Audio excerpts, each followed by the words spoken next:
So, Farron, last segment we were talking about the now widely, in my estimation, misunderstood quote by Donald Trump regarding the Andrew Jackson in the Civil War. To me, that's him signaling to his base that, hey, I agree with you. This whole Civil War thing, a war of aggression by the Union thugs who came down to tell all you folks down there how to run your economy and whether or not you could use free labor.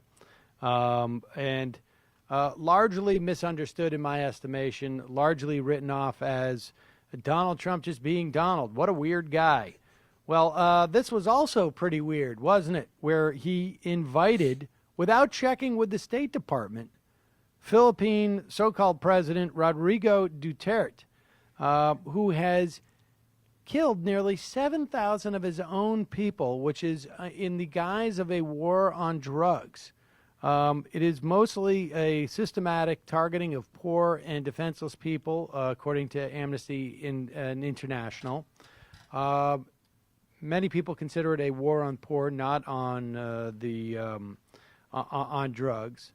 And people are wondering, how is it that this guy's there? Supposedly he's very important to North Korea, but nobody else has ever made that argument. But I don't know. Do you think there's 150 million reasons why, Farron, Donald Trump might want to defeat this guy?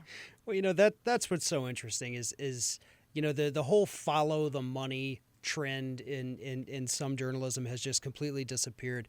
And Think Progress did a phenomenal job of this. And as you just hinted at there, Donald Trump's got his name on this $150 million tower that recently went up in Manila. So he's got a financial stake, a huge financial stake in the Philippines, where you've got Duterte killing people by the thousand in this alleged war on drugs. Oftentimes these people are killed, no evidence whatsoever, or if it is evidence, it's the flimsiest possible. Nothing really concrete saying these people are, drug lords, but they're having them killed. And Donald Trump is profiting off of business down there. And so once again, like he's done so many times since taking office, he's using his office of the president to kind of reach out to Duterte and say, hey, why don't you come to the White House?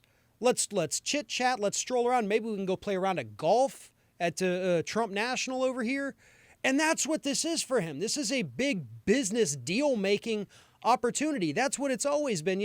I firmly believe the reason he brings or has brought some of these other world leaders from China to Mar-a-Lago rather than the White House is to simply say, look at what I've created here. How would you like one of these back in your hometown? I mean, it's a whole thing is to make business deals. And he doesn't care if it's somebody who's out there slaughtering his own citizens or if it's somebody who just happens to be, head of state. He doesn't care. Whatever he can make money off of, he's going to be friends with them. And to be honest, it's probably one of the reasons we had Sean Spicer this week, I guess actually complimenting Kim Jong-un, saying that he's moved North Korea forward at such a young age. Maybe we should admire this man because he's so young, running North Korea as a brutal dictator. Most of the population doesn't have regular access to clean water, running water, electricity, no internet for 99% of the country because they don't want them to learn about the outside world. But man, at such a young age to be such a brutal dictator, that's good in Sean Spicer's book. It's good in Trump's book because maybe we'll get a Trump Tower in Pyongyang by the end of the year, I guess. Or it could just signal strong men like strong men. And that's the way he's trying to put himself as some type of like he can run with the wolves, as it were.